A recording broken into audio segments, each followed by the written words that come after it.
pass the mic over to Joshua, because he's been an urban yogi for the last 40 plus years. He's been living in New York City and been teaching and practicing spirituality. So I'm sure he'll be able to shed some light on how do we, I guess, in the madness of modern society, still create an oasis of spiritual upliftment and enthusiasm. He just recently published a new book that we will show you guys at the end of the call. It's his latest publication. It's also the biographer of George Harrison. He wrote Here Comes the Sun. Personally, I've attended his sessions in New York City. I've had the good fortune of actually taking him out to lunch once, and we were able to sort of connect on a human level. And although he's a very successful author, speaker, professor, there is a kind of gentleness and humanity to him. There isn't this sense of like, oh, I'm over here and you're just a young kid, which is really attractive and very inspiring. I think he'll help us see the practical dimensions of spirituality, that, well, yes, we live in this world of desires and needs and wants, but how can we grow in spite of that? How can we grow from that? So without further ado, I'll pass the mic over to you. Thank you so much for being with us tonight. I really appreciate it. Oh, it's a pleasure to be back with you. One of the things that keeps coming back to the surface for me is that most of the time, people don't have any idea what they're talking about when they try to describe spiritual life or encounters with the divine. You know, there are a lot of words in our title and subtitle this evening that deserve unpacking. You know, encounter with truth, right there, an encounter. Well, there are different kinds of encounters. What is one person's encounter with truth can go completely by someone else. So it's very unique to the individual. Encounters with truth, or sometimes what are called epiphanies or realizations, aha moments, are very unique to each one of us. Now, what is truth? If we're talking about transcendent truth, so we're talking about what you were describing earlier, the eternality of the soul. So truth generally means something that is universal, necessary, and unchanging for all. Across whatever platform, it remains true. So a transcendent truth, for example, the difference between the body and the soul, the fact that we are something different from this vehicle that's carrying us around. And that's a truth for all living beings, human, tigers, cats, dogs, for everyone. That's a universal truth, that consciousness is different from the mind-body vehicle that carries us around. And we talk about cultivating a personal relationship with the divine. That's our subtitle here today. How many of you do any gardening? Can I see by a show of hands? I know with my little garden here, it's a daily activity. You can't let it go too long. If it's too hot, those plants are going to dry up without water. If you overwater them, they'll drown. If you don't protect them, those little critters get in. So that cultivating is an active proposition. It takes an effort. It's not something that you go to a class for an hour a week. To really get that experience of an awakening, an encounter with truth, ultimate truth, that you got to work at that. You know, in the old days, in the pre-modern times, if someone wanted to have an encounter with truth, they would have to climb for weeks, sometimes longer, up into the Himalayan mountains. They'd have to find out the teachers who were not advertising in the New York Times. I mean, these were people, sometimes you didn't even know their name or where they live or anything about them. And they were a rumor. And you had to work really hard to get to where they were. And if you were fortunate, and if you were sincere, and if this person saw you as a fitting candidate, maybe they would agree to impart some teachings, share some knowledge with you. So it wasn't an easy thing. It took work to build up a sense of yourself as an eternal being, eventually to be able to rekindle an awareness of God, not just as a nice idea, but as a living presence. I remember one young person coming to me at Jivamukti Yoga and saying, Yogesvara, I've been practicing yoga now and chanting for 6 months. I still haven't seen Krishna. According to the Sanskrit text, we've been taking birth in this world millions and millions of times. Don't underestimate how deep your material conditioning runs. It's very, very deep. So things will take time. You don't just, sometimes it happens. Sometimes there may be the kind of instantaneous revelation that someone, even without qualification, is given that grace, that gift of a vision of ultimate truth. But don't count on that. Better off doing whatever you can do on a regular basis. Establish a spiritual practice for yourself that you can do every single day, and stick with that. I have my prayer beads, my japa. And because I'm initiated, by the way, those of you who may not be familiar with the neck beads here, if you see someone with 3 strands of beads, mine are kind of braided together. But if you see someone with 3 strands of beads, that means they've received formal initiation into bhakti or devotional yoga. One of the vows that you make when you are offered initiation by a guru into bhakti practice is chanting of the Maha Mantra, the Krishna mantra, on beads 16 times around this strand of 108 beads. That's about, you have to count a minimum of 1.5 to 2 hours a day, depending on, after a while you can build up a rhythm and a certain, but don't worry worried about speed now. Now you should be pronouncing each syllable of the mantra carefully. But let's say it's 1.5 hours of chanting every day.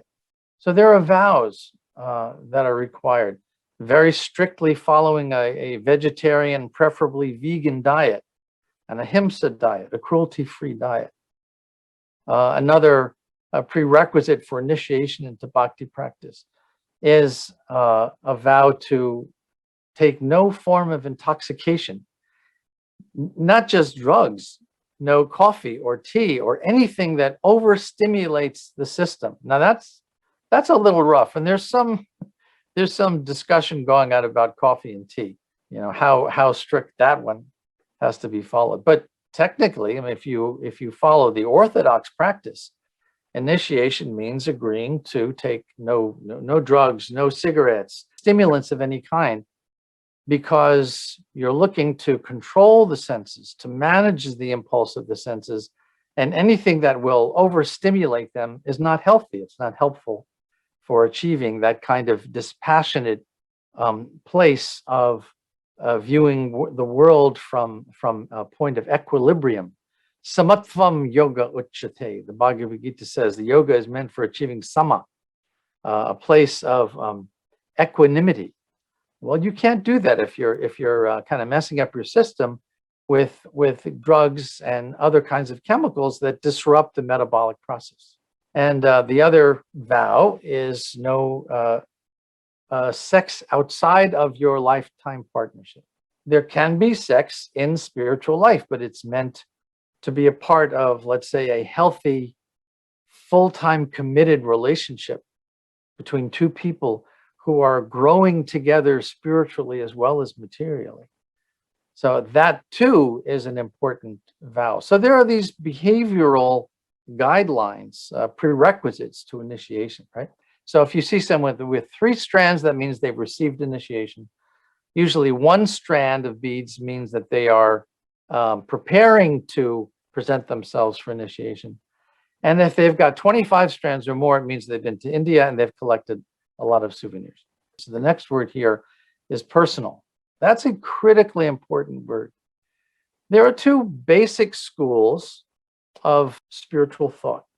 One, which is technically known as Advaita Vedanta, or sometimes Mayavada, different names, proposes that when you come to the fullness of your spiritual practice, when you reach the perfection of yoga, when you've become completely free of all material attachments and completely dedicated to a life of spiritual discipline, eventually ego dissolves, your sense of yourself as a unique individual dissolves, your personhood merges with the totality of all energies of creation. The energies of creation are called Brahman. Everything is constituted of Brahman energy in one form or another. To reach a point where you understand fully on an experiential level that I am not my body, I am this pervasive energy, Brahman energy, that is considered the first step of God realization. There are many stages, but they're generally broken down into 3. And the Mayavada school focuses on this first stage of spiritual realization, which is realizing you are the energy of which all things are constituted. That's true, but it's not complete knowledge. A little bit higher, you come to the stage of what is known as Paramatma realization. Paramatma is knowing not only that you are not the body, but that there is an aspect of God dwelling within your own heart. And if you want to see an illustration of the yogic view of a realized being, it wouldn't be just something luminous emanating from the heart. It would be 2 luminous beings in the region of the heart. You, the individual soul, the individual Atma, and the supreme being, Paramatma. The word param means supreme. So Param Atma, the supreme being, is God in a sometimes described as a localized form. The nice thing about Krishna, or the supreme being, is that he's so concerned for the well-being of every living being, because after all, they're his constituent parts and parcels. Sometimes we say we're children of God. Well, if that's so, then God has a familial affection for every soul across the entire creation, to the point where he takes up residence in our hearts and never leaves. That's an amazing thing. You know, sometimes when I do my morning meditations, I find myself just kind of embracing metaphorically Paramatma in my heart, as a reminder to myself that the deity of the Supreme Being is on the altar in the temples, but he is also on the altar of my own heart. So that is a more intimate realization of God as indwelling, a witness to all of our actions, thoughts, and deeds. If you're uncomfortable with the word God, you could say our better selves, our higher self, the voice of wisdom that comes from within our heart. So far, this all pretty much works within the realm of that Mayavada or Advaita Vedanta school, because yogis who don't have an understanding of Bhagavan, who don't have an understanding of the eternality of self as a unique individual, when they realize through their yoga Paramatma in their hearts, they make the mistake of thinking, aha, there I am. They identify themselves as the Paramatma. And that's not an accurate description of what's going on. The highest level, the most intimate level of realizing the divine, called the divine in our subtitle, say God, Krishna, the supreme being, the universal soul, the non-material source of all existence, is called Bhagavan. Bhagavan. Van is the residing place. In India, there are 12 forests in the village where Krishna appeared 5,000 years ago, Vrindavan, the forest. There are 12 vans, 12 forests. So Bhagavan is the forest or the dwelling place of Bhaga. Bhaga means everything that is admirable, desirable, opulent. There are 6 opulences, right? Strength, intelligence, beauty, fame, knowledge, and renunciation. Those 6 qualities are present in their fullness in the Supreme Being. Each of us, individual souls, we share the qualities of Bhagavan, Sri Krishna, but in minute quantity. The Mayavada school sometimes says, for example, that we are like drops of water. And when we achieve fullness of realization, we are like water drops that have been put back into the vast ocean, and we become one with the ocean. Well, technically, that's not true. That doesn't happen. A drop of water is never quantitatively as great as an ocean. You may not be able to see that drop of water because now it's been put back within this vast quantity of ocean water, but it doesn't mean that a drop has now become an ocean. Qualitatively, that drop has always had the same chemical content as the water in the entire ocean in minute quantity. So we share all of those qualities of the Supreme Being, but in minute quantity. It's what makes people beautiful. It's what makes people desirable, is that they are reflecting those beautiful, desirable qualities of God. I remember when I first met devotees of Krishna in Paris in 1969. Right? Most of you were still in your last lifetime. I remember Umapati was the devotee who spoke French. This is in Paris. I was a student in Paris. And he used to put up a beautiful poster of Gopal Krishna with his arm around the cow or calf. And he has long, beautiful black hair, and he's gorgeous. So I remember going up to Wally. He went by his family name. Wally, why does Krishna look like a girl? And he said, well, God is the source of everything, including the beauty in women. I thought that was a pretty nice answer. That was pretty cool. So we, living beings, minute parts and parcels of the Supreme Being, possess all of God's qualities, but in minute quantity. Okay, so you have the impersonalist school, which focuses on the Brahman realization of the Supreme Being. Then a little bit higher, the Paramatma, localized presence of God in the heart. And then you have the Bhakti school, the school of devotion, which recognizes Bhagavan, or the Supreme Being, as the ultimate goal of all meditation and yoga. What is that goal that is espoused in the Bhakti tradition? Love. For love to happen, there have to be two people, the lover and the beloved. You can't love if we all become one. If there's no differentiation between lover and beloved, where's the possibility for exchanging activities of love and devotion? That can only happen when there's you and the person you love. That's the Bhakti school. So you have, to take this from another angle, the school of zero, the school of one, and the school of two. The school of zero is, for example, certain Buddhist traditions that propose the ultimate state of spiritual truth as being a complete dissolution of self to the point of annihilation, where nothing remains. That's the school of zero.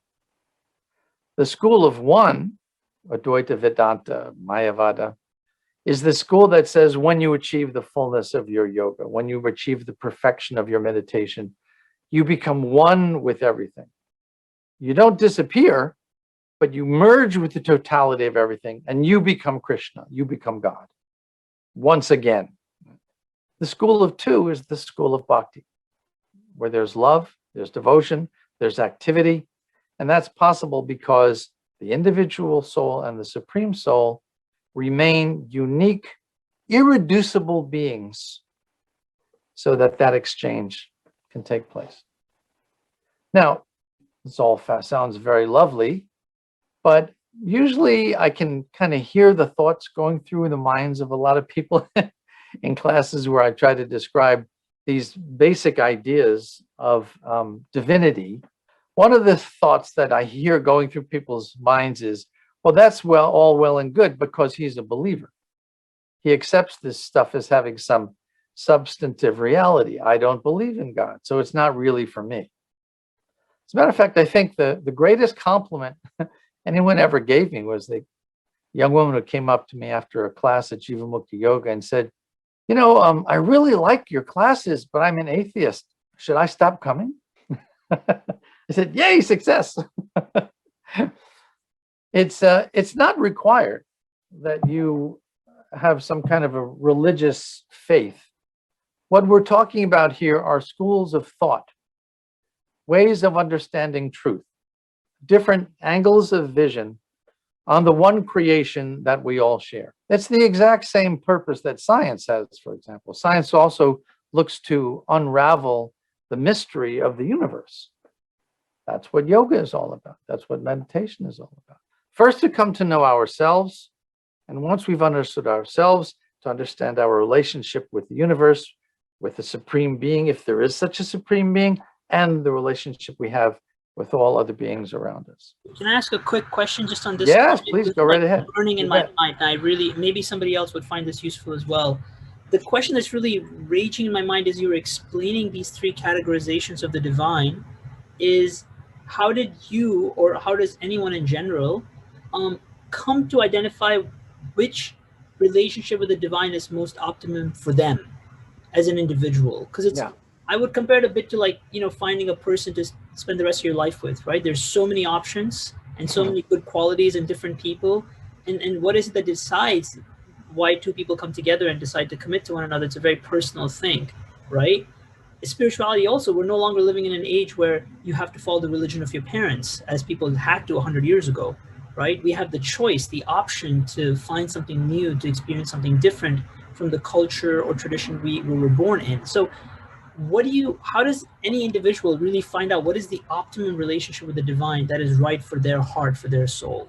And if you have any personal stories in your own journey of how you came to conclude that this is the path for you, that would be super helpful. We can get into that a little bit. Spiritual awakening takes place in progressive stages. It doesn't generally happen all at once in some blinding flash of light.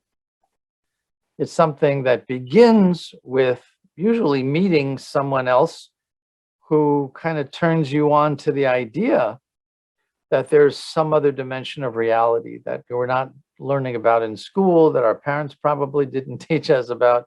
So to learn about that, you need to search out the right kind of company and the right kind of environment. So that initial contact is critically important. It's tragic that these days so many people pretend to be spiritual leaders or gurus or teachers, and what they end up doing is confusing other people because they haven't a clue what they're talking about. And I'm sorry to have to say that, but I mean, you, like me, you've probably been to classes and yoga studios or meditation centers, whatever, and you're saying, what is this person saying? They're throwing around these terms, karma and dharma and samsara and gunas and bhagavan, and they don't really have an understanding of what these terms mean. These are very profound ideas. It's not something that's, you take 200 hours of yoga classes and then you hang out your shingle and now you're a guru. It doesn't work like that. To really get to the essence, there's a verse in the, I believe it's the Svetasvatara Upanishad. Sa vigyanartham sa gurum eva abhigatshit samitpani srotrim brahmanishtam. So sa vigyanam, to get that vigyana. Now the jnana is knowledge acquired through study and academic classes and so on. But vigyan means wisdom. Vigyan means knowledge that goes to the heart of the nature of ourselves and the world around us. Sa vigyanam, to get that vigyan. Sa vigyanam, sa guram eva abhigatchet. Abhigatchet means it's required. Sa gurum, that you approach a qualified guru, not just anyone, but a qualified guru. What is that qualification? Samitpani shrotriyam brahmanishtam. First of all, samitpani. Samitpani is firewood in your pani, in your hands. You render service, right? So you shouldn't have to be spending millions of dollars to get instructions from a guru, but it's polite and traditional that you bring a gift of some kind. Again, in pre-modern cultures, gurus, Brahminical teachers, priests, both women and men, didn't charge for instructions. They were supported by the community. They have the most important job of all, to give spiritual instruction. So if you came from a wealthy family, maybe you'd come with a bolt of cloth or some gold or other valuable compensation. If you came from a family of more modest means, maybe you'd bring a little bag of rice, whatever a family could afford. So samatipani shrotrim brahmanishtam. What is a real guru? A real guru is someone who has shruti, has heard. Shrotriam meaning through a disciplic line. A real guru is not someone who has invented so-called truths, invented a new path, invented a new way of doing things. A real guru is someone who represents the tradition of knowledge as it has been passed down from the dawn of time in what is known as a guru parampara, a chain of teachers, a college of teachers, going back to the dawn of creation when original wisdom was imparted from a place outside the material universe. Scriptures, revealed texts, real teachings are like an instruction book that you get when you buy a new camera or piece of software. It gives you the direction for how to use this thing without breaking it, without getting in trouble with it. Scripture and teachings from a qualified guru are like an instruction booklet, how to live in this world without becoming too entangled in the material energy. So the first is they have learned their knowledge from a traditional, authentic line. And Brahmanishtam. Brahmanishta means they are the living embodiment of those teachings. You know, when I was teaching at Hofstra University, it was kind of embarrassing because, you know, some of my colleagues over there were not exactly exemplary in their behavior. And, you know, having spent 13 years in ashrams, I came out of a background where a teacher is someone who lives that truth. They live that tradition. You cannot find fault in someone who's a qualified guru. They have nothing in their hearts but compassion and love for others. They have no ego. They have no desire for recognition for themselves, none whatsoever. I have to tell you, I have a problem with that. When I'm invited to talk, as you have this evening, before a group of wonderful, curious people, I have to always be reminding myself, this isn't about me. I represent a line of teachers. And I have to do this with great dignity, with great accuracy. You know, people are entitled to get something from this that's meaningful, that they can carry away with them and think about it and benefit from it. That means I have to be really careful. I know that people like when I tell personal stories. You asked a moment ago if I had stories that I'd like to tell. We learn from stories. Storytelling is the primeval art. It's a wonderful way to learn. I have to be careful not to overindulge in that. So I'm always kind of checking myself because I know that in this capacity, I have to be Shrotriyam Brahmanishtam. I have to aspire at least to those qualifications for a guru. So your question is, how do you know what level of relationship? Well, if you have a good teacher, your guru will help you gradually rise to that level of understanding your eternal relationship with God. It happens in progressive stages. The first stage is usually one of a kind of passive, respectful, formal relationship. Don't presume to jump up. I want to see Krishna dancing with the gopi women of his cowherd village. You know, don't do that. I remember walking with my teacher Prabhupada in Paris back in 1973, I think it was. And I asked him, you know, Prabhupada, what should we tell people? I get a lot of the younger students asking me that they're unsure about their relationship with you because you're always traveling around the world. They don't get to spend a lot of personal time with you. And they're unsure what their relationship with you is. They want something deeper. So he said to me, what do you tell them? I said, well, they shouldn't feel too disappointed. I mean, you're spending every day writing books and investing yourself in the commentaries to these translations that you're doing of the ancient texts. So there's a personal relationship that they can have with you through your teachings. He said, that's nice. You should ask them, first of all, whether they've agreed to, whether they're sticking to their vow of chanting 16 rounds of Hare Krishna mantra on their beads. That was a very unexpected answer. What he was saying is, there's no question of higher realizations. There's no question of deeper relationships if you're not doing the basics. If you're not following the basics, where do you come off asking for more intimate knowledge and higher relationships with God. We are in this material world, birth after birth after birth. We've been here so long that our conditioning is very, very deep, very deep. Our attachments to the pleasures of this world, our attachments to our ideas about ourselves, what we deserve, what we're worth, what other people should think about. Yeah, there's all kinds of, these anarthas, attachments, these unwanted things the roots are very deep. So starting with the basics every day, if all that you can do is 10 minutes of chanting, do 10 minutes of chanting, but do it every day. Don't stop. Make that much of a commitment. And then when you're ready, you'll go up from 2 rounds of beads to 3 rounds of beads. And you try that out. Right? If you're not ready for a full-blown vegan diet, okay, start by cutting back on the foods that are less healthy.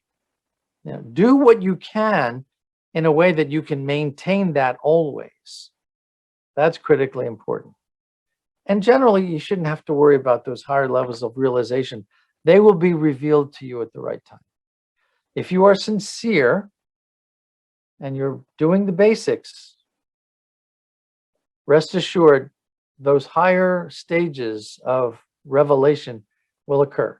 I can tell you that for a fact. I can't tell you that I've seen Krishna dancing with the gopis, but I can tell you from what is this, 50, whatever, however long I've been chanting on my beads now, it works.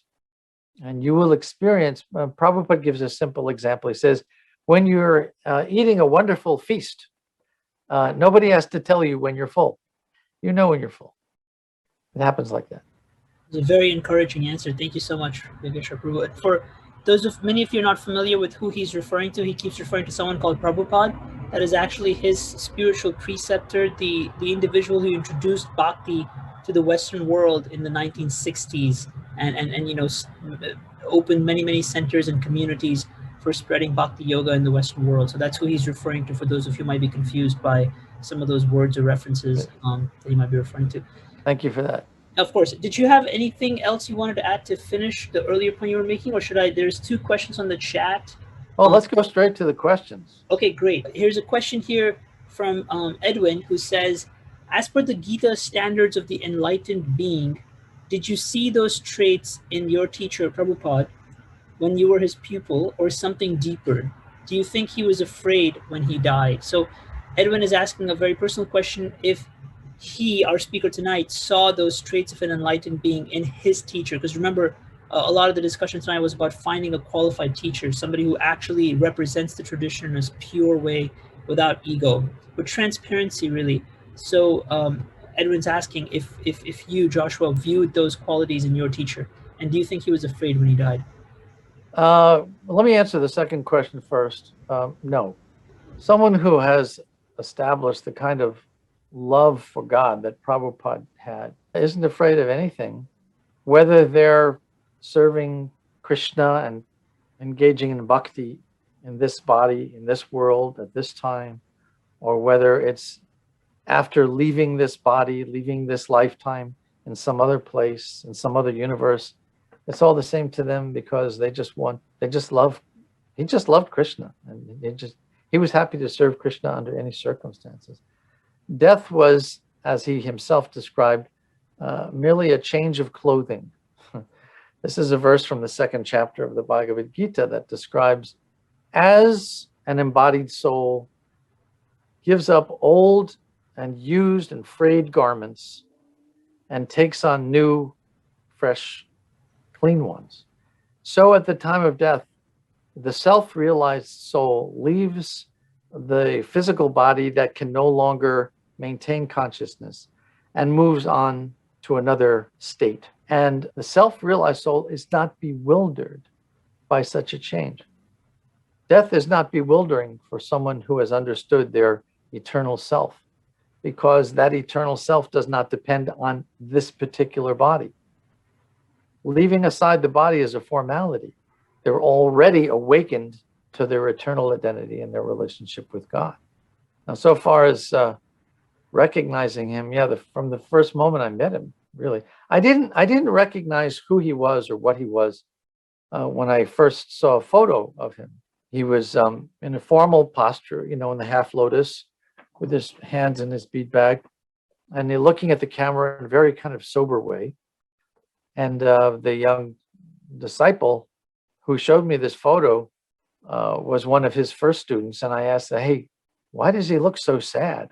And this devotee, whose initiated name was Umapati, he's Umapati Swami now in China, said, he only looks sad to you because you can't recognize ecstasy.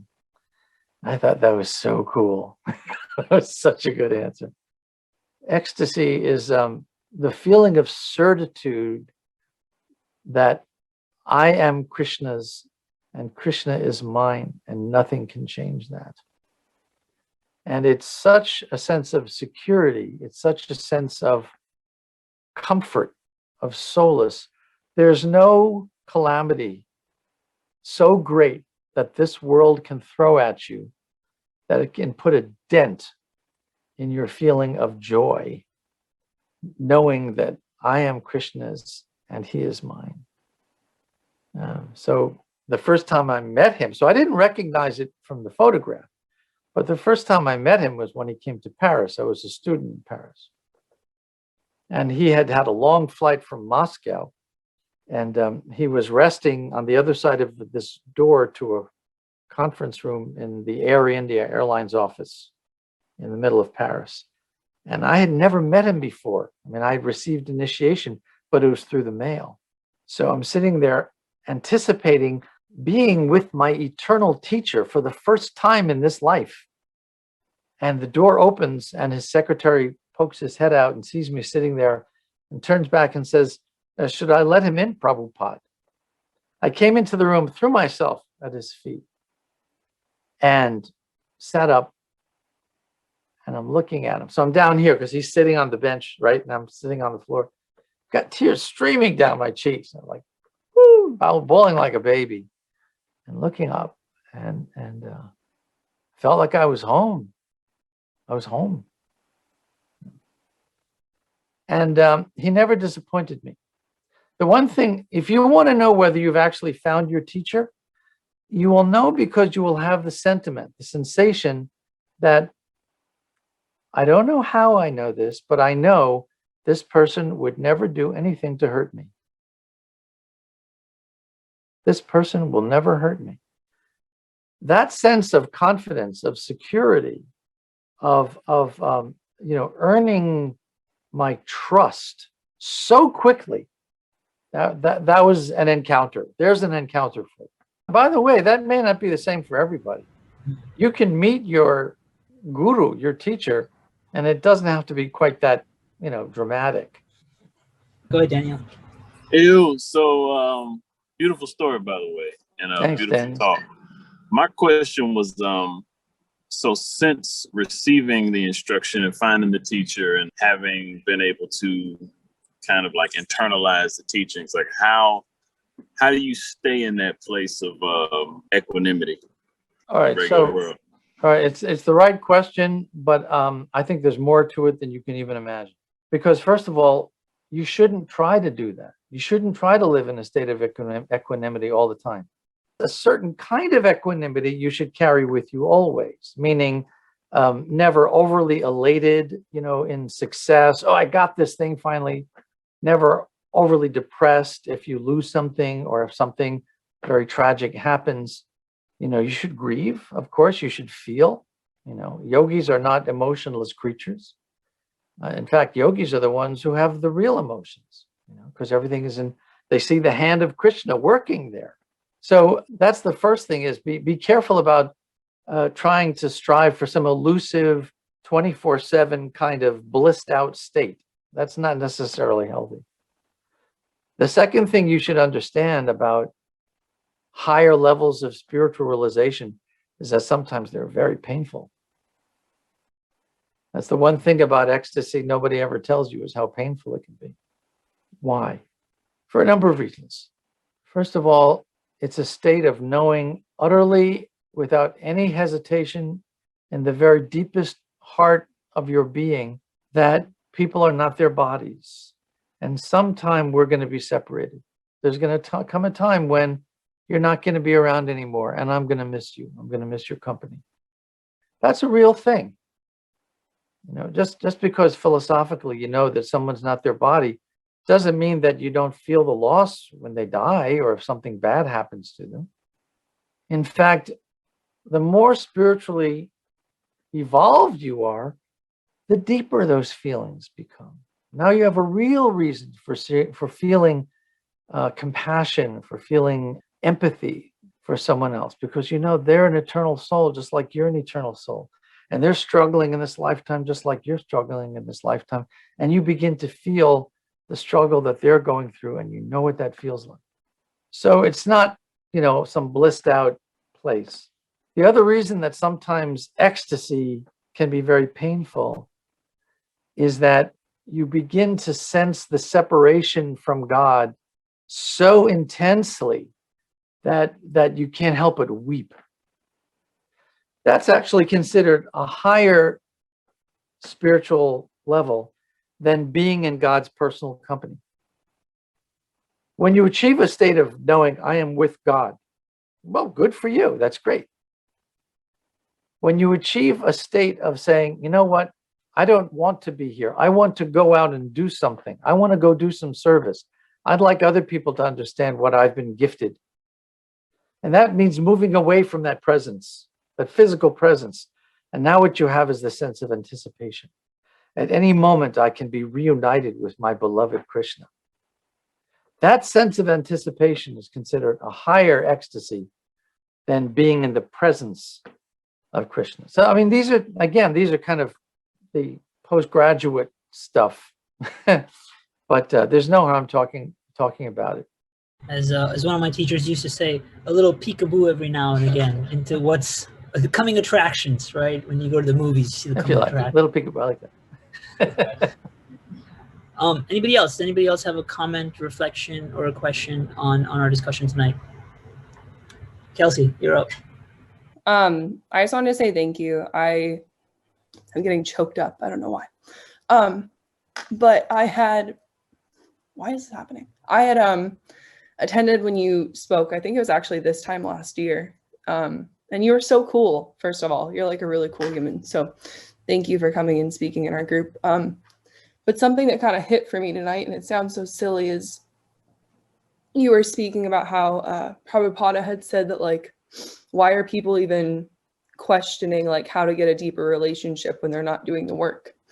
And I've been kind of struggling recently. I feel like during quarantine last year, I kind of like got really connected. I got really into my spirituality, and I was taking classes. I was going through the Sri Upanishad, and like I was learning a lot, and I felt so on cloud 9 with like my spiritual connection and like my practice. And I mean, let's be honest, I wasn't doing anything. I was unemployed. So I had like my entire day I would go on a run, I'd come home and I'd sit in my backyard and I'd do yoga and I'd meditate. So I was constantly connected, and it just felt so good. And then, you know, reality hits, and like I am not a monk. I am not sitting in a in a monastery with people like studying 24/7, and I kind of fully lost my connection. And I keep feeling, you know, so down on myself for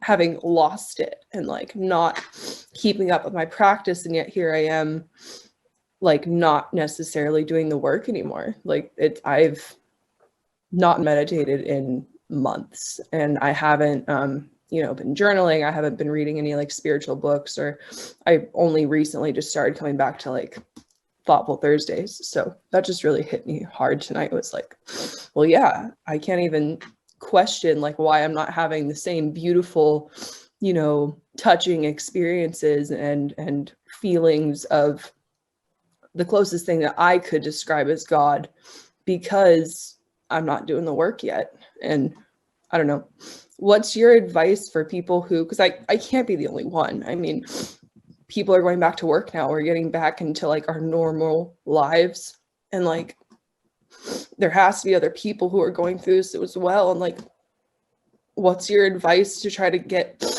that back? Because I don't know, I guess I learned something through my spirituality, which is just if I have that inkling that I'm lost, like I'm clearly not lost, like I'm clearly still connected to a certain extent, right? But what do you say for other people who are, you know, maybe going through the same feeling? Sorry, I'm so upset. I'm having a great night, but I'm just very emotionally human. Kelsey, right? Yeah. I want you to listen to me very carefully. Not for 1 second have you lost that connection. Not for 1 second. There isn't anything you can do that's so horrible that your soul will lose its eternal quality. There isn't anything that you can neglect so completely that Paramatma is going to leave your heart. You can't do it. You're incapable of doing anything that takes away that inherent birthright that you and I and everybody in this call tonight, everyone has. Sometimes it feels like we're going away. It feels like we, lose our enthusiasm or our resolve weakens. But that's normal. There isn't anybody I know who is so consistently transcendental that they don't lose it sometimes. And I mean nobody. Everyone goes through those moments. Everyone does. Imagine a graph, and you've got this line on the graph. You look closely, and the line goes through what are called peaks and valleys, right? It goes up, goes down, sometimes goes way up, so it goes way down. If you step back, you see that graph is actually describing an upward curve. It's moving upward. But we're so close to it every single moment of every day that we feel these peaks and valleys very deeply. But it doesn't mean that we're not on that upward curve. And if someone were to say to me, I never have valleys in my spiritual life, I only have peaks. Well, either they're lying or they haven't started yet. There's no such thing as a real commitment to spiritual practice that won't do the very thing that you're going through right now, and that is rip your heart out. If you're feeling the intensity of emotions like you're describing here, it's because you're sincere. It's because you're actually making substantial progress. If you weren't making progress, you wouldn't be feeling it so intensely. You and I both know people, right? They come on like gangbusters. And then you turn around one day and they're gone. Where'd they go? What happened? They were so into it, Well, they weren't into it honestly. They were into it either as a fad or they were into it without really understanding what was being required of them to make progress. Real spiritual life is, it's digging out from under some very thick layers of material conditioning. And it's understood that there are going to be times when you're just like, I can't do it anymore. Fine. That's fine. You're allowed. It's okay. You're allowed to say, you know what, today I've just got to go read, or I'm just going to go for a long walk. Because, we're dealing with truths here that are so intense that if you're not careful, it can really, rock your world. It can shake you up. So, first of all, be a little more forgiving of yourself for being human. Second, monitor what you're doing in such a way that you can establish a pace that's comfortable and doable. Often, those feelings of, utter self-mortification and regret and worthlessness, I'm nothing. It's because you may be taking on too much all at once. Do what you can comfortably.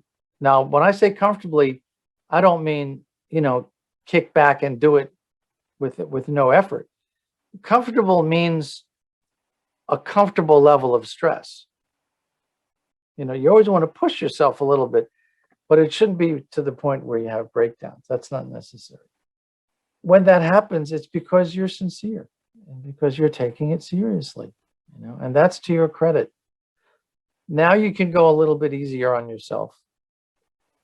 Just keep going. You're doing fine. You're doing fine. Thank you. That means a lot.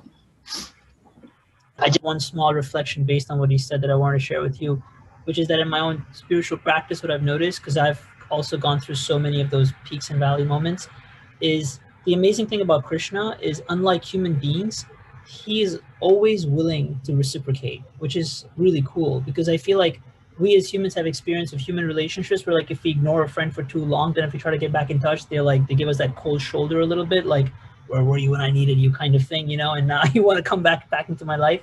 The amazing thing I felt about my spiritual practice is it's almost like whenever I choose to decide to get back into it seriously, it happens, it happens. And there is no disappointment. There's no feeling of rejection from Krishna. And so that's been very reassuring for me personally, because this is like a constant affair. So, but thank you for really bringing out this point, because like, look at all the comments in the chat box, how we're all feeling like, man, we go through this like crash and feeling of like, where is my spiritual practice now? And like, okay, COVID is over kind of, and I'm back to normal life, and where is my spiritual connection? And so thank you for really bringing up that question. And thank you, Joshua, for that really amazing answer. Roshni, you have a comment or a question? Go ahead. Yeah, thank you. I think it kind of has to go off what the previous person was saying about, like, I think how, like, the world is, I guess, at least in America, things are slowly opening back up. And sometimes I get like anxiety about that. I was able to kind of reflect on certain things and really come to a lot of internal truths that I guess like the pre-COVID era I was too distracted to really be with, because of all the stimuli around me and going from here to there and everything. And I think also being a part of, my family and I were also part of the Bhakti tradition as well. I joined when I was 20, about like 7 years ago. And I think for me, like, being a part of the local community was very jarring because of the way they presented Bhakti and how it never felt right in my heart. And whenever I went to the local temple, when I was around them, collectively it is a very low vibrational experience. And through COVID, through having that distance away from them, and also coming to these types of groups, like with Thoughtful Thursdays, I'm discovering a higher vibrational version of Bhakti that I didn't even know existed, because the original version of Bhakti that was presented was so low vibration, was so insular. And like, sometimes I don't even know what's the truth. I think my question is, as someone who I guess is trying to like branch away, or is on her way to branch away from that type of congregation, how do I know what's the truth and what's not? I just feel so bewildered sometimes. And also, how do I also deal with the anxiety of like the world opening back up? This is a question that's come up a lot lately. People who, on the one hand, they're very attracted to devotional life and to the culture and the philosophy of bhakti, and they want to be a part of that. But at the same time, they have objections to the community that purports to represent that culture, that presents itself as representing that philosophy. And then what do you do? And what do you do when the representation of the thing that you love doesn't really reflect what it is that you fell in love with? So you have to be very, very careful here, very careful that you're not fooling yourself, that you're not pulling the wool over your own eyes. Sometimes if something is difficult, we don't want to be a part of it because it's requiring a sacrifice from me that I don't really want to make. You'll find something that will say, that's the reason why I'm just going to stay apart from it. And really what's going on is something deeper. It may be that there's a reckoning, a confrontation that's going on. For example, someone may have a really hard time with the idea of God as a person, right? And they just don't want to have to go there. It reminds them too much of churches and children being abused by priests and top-down management and clerics who are just stealing money from their congregants, and all of the horrible things that are too often identified with institutionalized religion. And people just don't want to be a part of any of that. So they'll say, I don't like this and I don't like that, and then they'll stay away.